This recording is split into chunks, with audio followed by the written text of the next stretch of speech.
बिटिसिनियावथ' 15था आरो बाहेरायाव जोङो मोनब्रै दासिम जों होनाया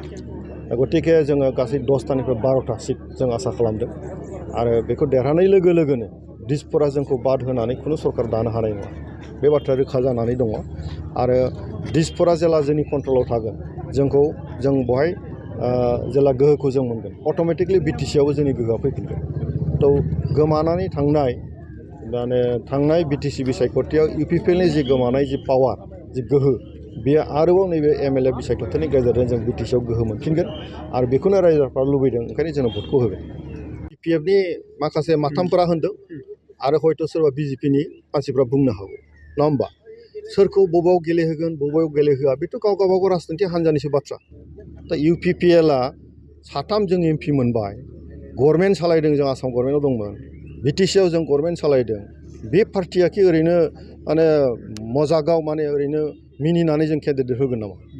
जोंनि आफादगिरिखौ जों दिल्लीयाव दोनगोन ना आसामाव दोनगोन ना बिटिसिआव दोनगोन बे जोंनि बाथ्रा जोङो जोंनि डिसिसन मथे जों होदों बिथांमोना बुंबानो जानाय नङा डिसिसनखौ रायजोफ्रासो लागोन दा जोङो प्रमद बर' बिथांखौ जोङो तामुलपुराव जों गेलेहोदों बिथांखौ जोङो एमपि महरैबो जों मोनबाय दा जोङो देरहाखांनायनि उनावहाय बिथांखौ जोङो तामुलपुरावनो दोनगोन ना दिल्लीयावनो दोनगोन ना बिटिसिआव दोनगोन बे जोंनि खोथा जों लागोन बेखौ डिसिसनखौ बिनि सायाव बाथ्रा बुंनो बिनि सायाव डिसिसन लानो सोर नोंसोरलाय नङा होमबा दा भटआथ' रायजो राजाफ्रासो होगोन दा गतिके बेखौ लानानै जेबो सिन्था खालामनांगौ खोथा गैया मोनसे बाथ्राखौ आं खोनाबाय थादों जे तामुलपुरावलायनो प्रमद बर' बिथाङा ओरैनो गेलेफ्लादों मोनसे राजनिति हान्जा 3 एमपि दङ आसाम गभर्नमेन्ट सालायबोबाय बिटिसि सरकार सालायबोबाय बे एफा गिदिर पार्टिनि आफादगिरिया दिनै गेलेदों बेखि माबा गेलेनाय नामा बेथ' ओंखाम ओंख्रि गेलेनाय बाथ्रा नङाना बियो थ' गतिके जोंनि सिद्धान्त मथे पार्टिनि सिद्धान्त मथे जोङो बिथांखौ तामुलपुरावनो गेलेहोदों बिथांखौ जों देरहाहोगोन आरो देरहाखांनायनि उनाव बिथांखौ जों बबाव दोनगोन पार्टिया डिसिसन लागोन जों थांगोन गतिके बिथाङा ना उइद्र' खालामगोन ना गेलेफ्लागोन जोङो जाय बिजाथिया प्रमद बर'जों दिनै जुजिनो फैदों बे बिथांखौ जों फेजेननानै जों देरहासार जागोन खारन बिथाङा बिजेपिनिफ्राय आरो बिथांमोननि ड्रामाफोरखौ जों बुजिबाय नै बिपिएफजों बिजेपिजों जि ड्रामा खालामबाय थादों जों बेखौ बुजिजोब्बाय बर' रायजोफ्रा दिनै मिथिगौ आरो बिजेपिखौ बड'लेण्डनि आइ आफा रायजो राजाफ्रा थांनाय बिटिसि बिसायख'थियाव जोगारखाबाय बिसोरो आगोलाव 9था मोनदोंमोन खिन्थु नै दाख्लैयाव बिसोरो मोनबाल'सो मोनदों दा गतिके बिजेपिखौ नाङा होनखादों दा गतिके तामुलपुरावबो बिजेपिखौ नाङा बहायथ' बिपिएफबो गैखाला नङा होमबा दा अल्टारनेटिभ सोर दं इउपिपिएल दा इउपिपिएलआ रायजोजों दङ दा गतिके प्रमद बर'आवहाय आरामसे देरहालांगोन आरो बिथांखौ जोंनि हान्जानिफ्राय जों सावरायनानै दिल्लीयाव दोनफिनगोन ना बाहाय जोङो एमएलएखौनो दोनगोन ना बिटिसि जों सालायहोगोन बे जोंनि उननि बाथ्रा जों बेखौ जोंहा सिद्धान्त लागोन दा थांनाय बिटिसि बिसायख'थियावबो ना बिजेपिजों दंमोन ना सोरजोंबा दं जों हारसिंनो गेलेखादों एइबारबो एमएलएआव जों हारसिंनो गसंदों एइबारहाय बिजेपिजों आरो बिपिएफजों जितु एलायन्सआव दं बिथांमोना गेलेगोन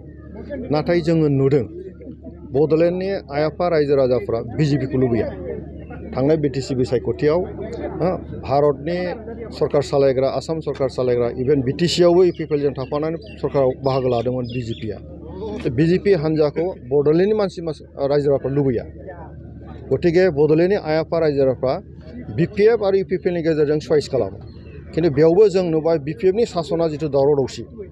इउपिपिएलनि सासना जिहेतु गोजोन खौसेथि बयखौबो लानानै जों सामलायो बेनिखायनो अपसना जाबाय इउपिपिएल दा एइबार जिखियानो खालामा मानो बिसोर बिजेपिजों माने बिपिएफजों लोगो जादोंबाबो रायजोफ्रा बे बाथ्राखौ बुजियो आरो बेथ' दा बांसिनै बुजिबाय जे आसाम सरकार सालायग्रा बिजेपिजों लोगो जानानै बिपिएफखौ दिनैहाय दमन खालामनो नागिरदों दिनै हाग्रामा महिलारि बिथांजों सोर थाफायो आसामनि मन्थ्रि 24 घन्टा बेजों थाफायो थारमाने आसामनि मन्थ्रि बिजेपिनि मन्थ्रियानो बिपिएफखौ सालायगासिनो दं हाग्रामा महिलारिखौ सालायगासिनो दं बे बाथ्राखौ रायजोफ्रा मोजाङै बुजियो नङा होमबा दा ओंखायनो जोंहा बेवहाय जेबो सिन्था खालामनांगौ गैया दिनै बिजेपिजों बिपिएफजों लोगो जानाय माने भबिसतआ अन्धकार बिटिसि रायजो राजाफोरनि थाखाय बे बाथ्राखौ रायजोफ्रा मोजाङै मिथिगौ ओंखायनो एइबारहाय स्पस्ट बाथ्रा इउपिपिएलआ हारसिङैनो दंखायोमोन हारसिङैनो थागोन आरो बड'लेण्डनि रायजो राजाखौ रैखाथि होनानै बयखौबो समानै दावगाहोनाय भबिसतखौ नायनानै इउपिपिएलखौ बयबो मोजां मोनगोन आरो इउपिपिएलनो भट होगोन दिनै फैगौ आसाम बिधान सभानि थाखाय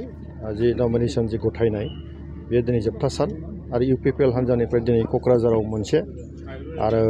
जोंहा नैबे तामुलपुराव मोनसे होगोन आरो उदालगुरियाव जोङो मोनथाम होगोन गासैहाय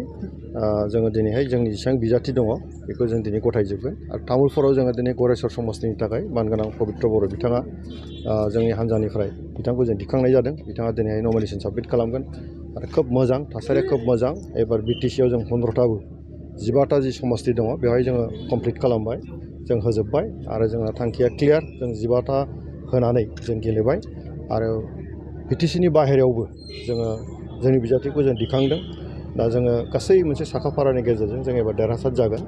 आरो जों एबार मोजाङैनो देरहासार जागोन बेखौ जों फोथायो आरो बिटिसिनि रायजो राजाफोर दिनै बयबो इउपिपिएल हान्जानि ट्रेक्टर हान्जायाव भट होनो थाखाय रेडि जानानै दं गुबै बाथ्राया जाबाय जोंनि इउपिपिएलआ जेब्लाबो जों होनबोबाय थादों जे बिटिसिआव 35 लाख मानसिफोर दङ 26टा जनगोष्ठीफोर दङ जों जेब्लाबो होनदों गोजोन सान्थि आरो जौगानाय आरो बयबो जाथि जनगोष्ठी जयैनो जों दावगाहोनाया जोंनि थांखि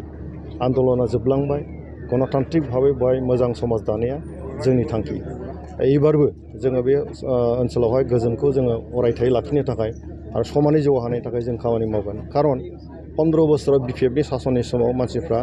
असान्थिमोन नांलाय खमलाय दावराव दावसिजों दंबाय थायोमोन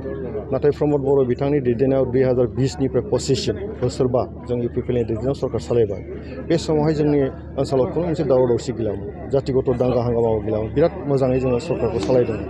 नाथाय बोरैबा दाख्लै 2020 माने 25आव बिपिएफआ सरकाराव फैफिननाय लोगो लोगोनो